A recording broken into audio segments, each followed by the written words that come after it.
Assalamualaikum warahmatullahi wabarakatuh. Teman-teman, kembali lagi di channel YouTube saya, Khairun Imam. Gimana nih kabar kalian? Semoga kita semua selalu diberi kesehatan, kemudahan, dan juga limpahan rezeki dari Yang Maha Kuasa. Teman-teman, kalian pasti sudah mendengarkan dan sudah menonton kabar yang sangat menggemparkan Republik ini ketika polisi, dalam hal ini tim tindak pidana korupsi Polri bersama dengan Polda Metro Jaya yang dibantu oleh tim dari Brimob menggeledah dua lokasi. Yang pertama adalah kafe yang diduga milik Jampitsus Kejaksaan yakni Febri Ardiansyah dengan rumah yang diduga milik Jampitsus juga Febri Ardiansyah. Dua penggeledahan ini terkait dengan dugaan korupsi batubara yang menyebabkan blackout beberapa waktu yang lalu. Dan ada fakta yang mengejutkan di tim tindak pidana korupsi ini yang ternyata dibentuk oleh Presiden Jokowi ketika beliau masih menjabat. Dan ini disahkan ketika beliau di akhir-akhir masa jabatannya. Kita baca faktanya. 5 hari sebelum lengser, tepatnya 15 Oktober 2024, Jokowi menandatangani sebuah perpres penting, Perpres nomor 122 tahun 2024, yang melahirkan Kortas Tipikor, Korps Pemberantasan Tindak Pidana Korupsi Polri. Waduh, keren banget. Unit ini langsung dibawa ke Polri, bukan lagi dibawa Barreskrim. Kortas Tipikor jadi lanjutan dari unit yang menampung 44 ex penyidik KPK yang gagal lolos TWK. Wow, keren banget ini. Inilah warisan kelembagaan Jokowi yang kini 2 tahun kemudian menjadi senjata terdepan dalam perang senyap yang paling berbahaya di jagat penegakan hukum Indonesia. Menggeledah kafe yang dituduh milik jaksa yang paling ditakuti koruptor. Wah, ini menarik teman-teman. Selain info ini, saya juga punya tayangan di mana Tifa kabarnya dia takut untuk lanjut persidangan karena dia tidak punya bukti sama sekali untuk menuduh ijazah Pak Jokowi palsu. Dan ada beberapa tayangan lainnya yang tidak kalah menarik. Nah, sebelum kita mulai, jangan lupa like, subscribe, dan share. Dan tanpa perlu berlama-lama lagi, mari kita mulai videonya berikut ini. Sidang atas nama saya sebagai terdakwa tidak bisa lagi dilanjutkan, yaitu terjadi error in objecto dan error in persona. Karena yang saya dan Mas Roy Suryo lakukan pengkajian adalah benda digital, objek digital yang beredar di internet yang dimiliki oleh saudara Dian Sandi. Kami sama sekali tidak melakukan pengkajian, komentar apapun terhadap dokumen digital yang diakui oleh saudara Joko Widodo. Serius kau, Tifa? Hah?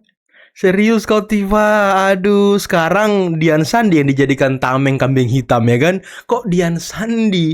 Padahal Tifa, ada 2 kesalahan yang kalian lakukan. Yang pertama, kalian menuduh, ya walaupun tadi kalian mengatakan bahwa kalian meneliti dokumen digital yang diupload Dian Sandi, milik Dian Sandi. Tapi kesimpulan yang kalian keluarkan itu yang bermasalah. Kalian mengatakan 99% ijazah Pak Jokowi palsu.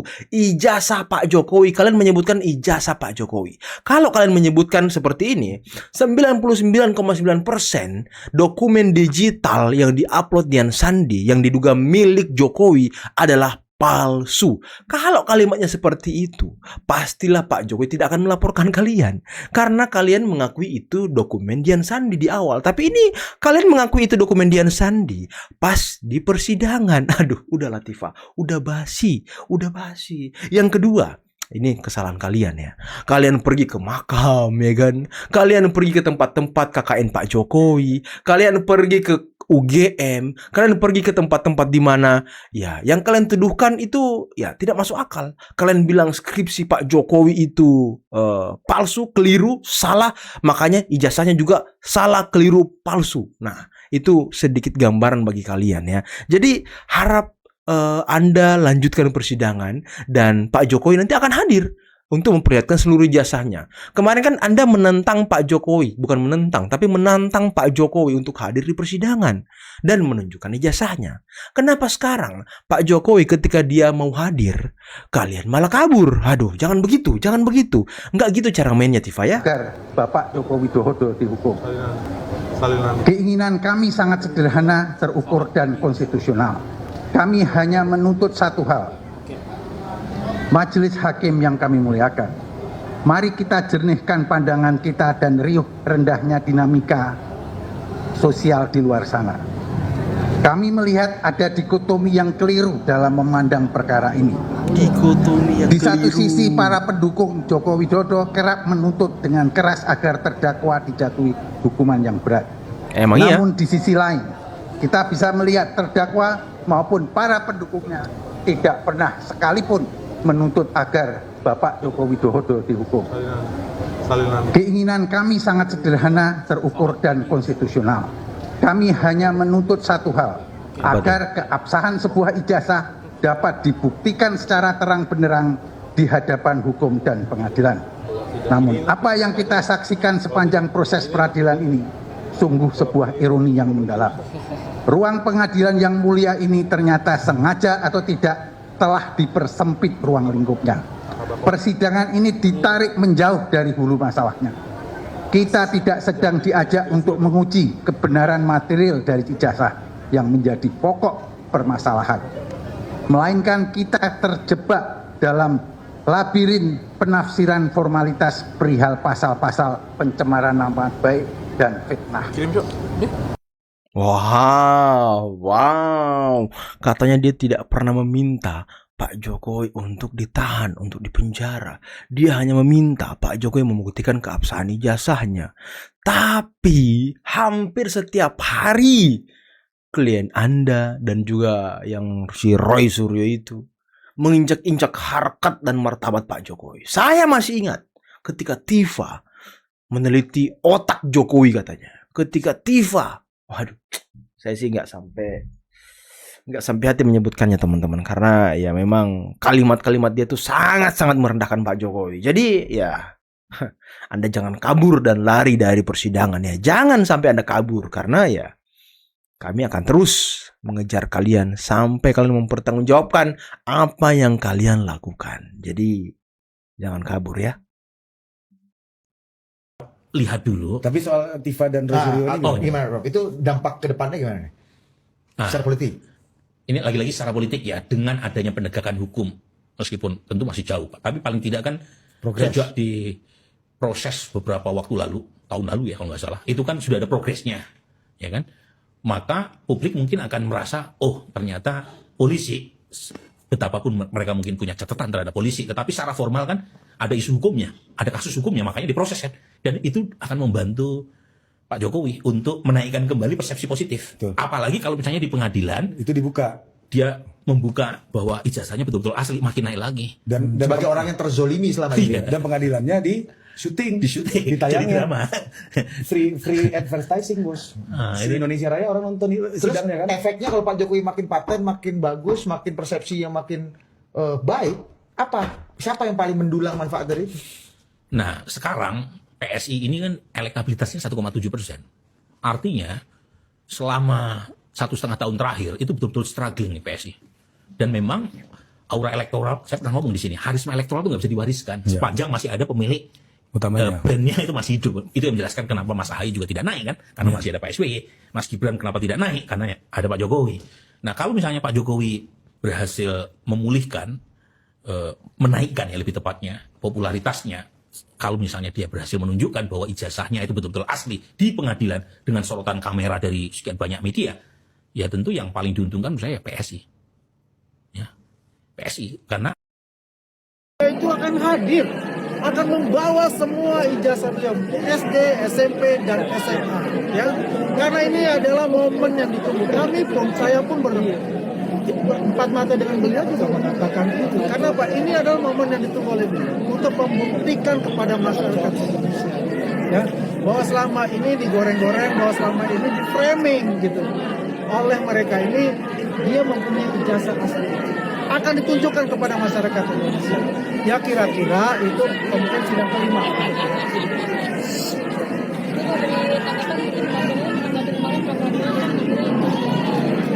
Pak Jokowi itu adalah seorang negarawan yang sangat taat hukum. Ini membuktikan tidak ada cawe-cawe dari Pak Jokowi. Ya, ini perlu kita pointer untuk itu ya. Kenapa? Selama ini di framing ya oleh mereka semua bahwa Pak Jokowi cawe-cawe dalam persidangan, cawe-cawe dalam hal penangkapan, cawe-cawe ya dalam hal masalah kesana. Tidak ada sama sekali. Bayangkan seorang presiden ke-7 tetap komitmen bahwa hukum itu harus ditegakkan. Hukum itu di atas segalanya untuk itu. Jangan ada lagi framing mengatakan ini KUHP Solo. Karena mereka melakukan hal itu, melakukan framing itu. Dan kita ketahui mereka sendiri, penasihat hukumnya, sudah pecah belah untuk itu. Ya, jadi poinnya adalah kita lihat di persidangan nanti Pak Jokowi akan hadir diminta oleh Pengadilan Negeri Jakarta Timur jam, kemudian tanggal berapa beliau akan hadir di situ. Hadir. Saya katakan akan hadir untuk itu. Akan dibawa ijazah beliau, ijazah SD, SMP, sedangkan ijazah SMA dan S1 sudah ada di barang bukti pengadilan. Ya. Jadi saya pesan kepada masyarakat, seluruh masyarakat Indonesia, jaga persatuan dan kesatuan, jangan terprovokasi, jangan dimakan namanya framing dari mereka, karena intinya mereka yang mencoba juga adu domba nanti kita tetap satu dari satu kesatuan untuk Indonesia ke depan, Indonesia yang maju. Balige Akademi. Ya, hari ini kita dengarkan eksepsi atau perlawanan dari tim Tifa dan pengacaranya. Ya, mereka mengatakan dakwaannya cacat hukum lah, bahwa ini harus dihentikan lah, bahwa sidang ini harus dihentikan lah. Jadi saya bingung ya. Kemarin mereka yang mempertanyakan bahwa Pak Jokowi tidak akan berani datang ke persidangan, tetapi mereka justru sekarang takut masuk ke sidang pembuktian dan meminta sidang itu dihentikan karena dakwaannya cacat hukum, karena bla bla bla bla bla bla, pasal-pasalnya banyak kali tadi, mungkin ratusan bahkan ribuan. Ya. Intinya begini, mereka sendiri yang sudah berformula bahwa Pak Jokowi akan takut hadir di persidangan. Loh, Pak Jokowi kan nanti hadir pada saat sidang pembuktian, mulai dari saksi, ahli, dan ahli kan begitu. Loh, kalau mereka minta ini sidang dihentikan, bagaimana mereka bisa menyimpulkan bahwa Pak Jokowi takut di persidangan? Kan aneh juga ya. Itulah makanya saya bilang, ya selalu saya bilang, bahwa baik Tifa maupun Roy ini tidak memiliki bukti yang valid dan saksi fakta yang valid, sehingga mereka takut jika sidang ini tetap dilanjutkan, mereka tidak punya apa-apa. Bahkan tadi saya mendengar full itu dari naskah atau nota perlawanannya itu tidak ada perlawanan bantahan atau argumentasi ilmiah dari Tifa ya, yang mengaku ahli neuroscience maupun anatomi morfologi, bahwa kami siap membuktikan secara keilmuan neuroscience dan anatomi morfologi yang menyimpulkan bahwa ijazah Pak Jokowi itu palsu gitu. Dia justru menghindar. Yang saya analisa adalah data digital yang diupload oleh Dian Sandi. Ingat, data digital mengandung informasi yang informasi tersebut milik Pak Jokowi yang Anda analisa. Jadi tidak bisa menghindar. Saya justru tadi menanti-nanti argumentasi ilmiah bagaimana neuroscience bisa dipakai untuk membuktikan keotentikan atau tidak sebuah dokumen ijazah baik digital ataupun analog gitu loh. Kalau dia menghindar dengan mengatakan bahwa pada tahun 1985 ya, UGM belum mengeluarkan ijazah digital, tetapi kan ada proses digitalisasi sekarang, ya digitalisasi baik lewat HP, lewat kamera, Ya, itu adalah data digital tersebut representasi dari data analog, itu sama saja gitu loh. Ini sekarang menghindar.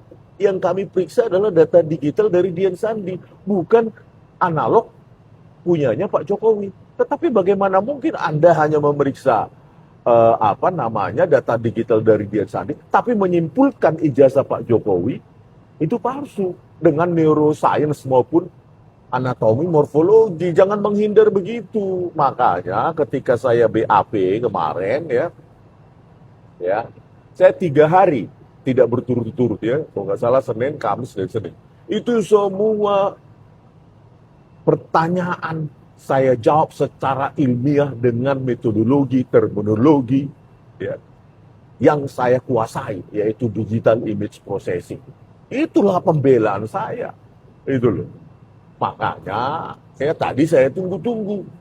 Meskipun saya tidak mendapatkan satu paper pun, satu jurnal maupun buku pun yang menghubungkan antara neuroscience dengan menguji keotentikan sebuah dokumen atau ijazah. Tidak ada satupun. Kalian bisa search itu ya di internet. Nggak ada satupun. Ya mungkin satu-satunya Tifa itu. Oleh karena itu dia sangat ragu dan menghindari itu di persidangan, karena tentu akan dihadirkan ahli neuroscience yang membantah itu. Tidak ada keterkaitan keilmuan neuroscience dengan digital image processing, digital forensik, atau uji keotentikan sebuah dokumen. Itu tidak ada. Gitu loh. Begitu juga dengan yang dikatakan Tifa, keilmuan anatomi, morfologi. Saya sudah cari-cari, tidak ada satu jurnal, buku, ya, ataupun artikel apapun yang menghubungkan, ya, yang bisa menggunakan ilmu anatomi morfologi dengan keotentikan sebuah ijazah. Oleh karena itu mereka sekarang seperti yang kita lihat tadi lah ya, menghindar, inginnya dakwaan dari jaksa diabaikan, cacat demi hukum, persidangan dihentikan, selesai gitu. Padahal mereka yang nantang-nantang dengan mengatakan Pak Jokowi nggak bakal pernah berani hadir. Ya Pak Jokowi kan hadir di sidang pembuktian. Kalau di sidang dakwaan sudah mau dihentikan, gimana kita bisa tahu Pak Jokowi hadir atau enggak? Itu kan membantah statement kalian sendiri, gitu loh. Ya, buktikan saja keilmuan itu. Ya, kalau saya menjadi terdakwa, seperti di BAP saya yang ratusan halaman, ya, saya membantah dengan argumentasi ilmiah. Kalau saya dalam posisi terdakwa, maka saya akan penuhi eksepsi atau perlawanan dengan penuh dengan argumentasi ilmiah sebagai pembelajaran publik. Gitu. Ini malah nggak ada sama sekali argumentasi ilmiahnya. Padahal itu yang saya tunggu-tunggu. Bagaimana korelasi antara neuroscience dengan uji keotentikan dokumen dan anatomi morfologinya. Kan begitu. Bagaimana sebuah foto dibandingkan antara foto Pak Jokowi dengan Dumakno dengan anatomi morfologi, itu Anda lakukan. Bagaimana Anda mengukur jarak antar mata, apakah secara digital atau analog? Bagaimana Anda mengukur morfologi dari bentuk hidung, telinga, dagu, dan lainnya? Apakah itu dilakukan dengan manipulasi digital atau cuma mister analog? Atau cuma pengamatan mata langsung simpulkan? Kan begitu. Mana apanya? Perlawanan akademisnya, perlawanan ilmiahnya, nggak ada sama sekali. Oleh karena itu mereka sangat takut masuk ke sidang pembuktian, karena nanti akan dihadirkan ahli anatomi morfologi, ahli neuroscience untuk membantah ya statement-statement politik ya menurut saya ya, dari Tifa ya, dengan hanya begitu-gitu ya kan, menghubung-hubungkan sebuah bidang keilmuan yang tidak ada kaitannya dengan bidang lainnya. Kalau yang pengikut mereka itu ya percaya saja ya. Oke, ya. Kita tunggu-tunggu di sidang pembuktian ini sangat menarik ya, supaya tidak ada lagi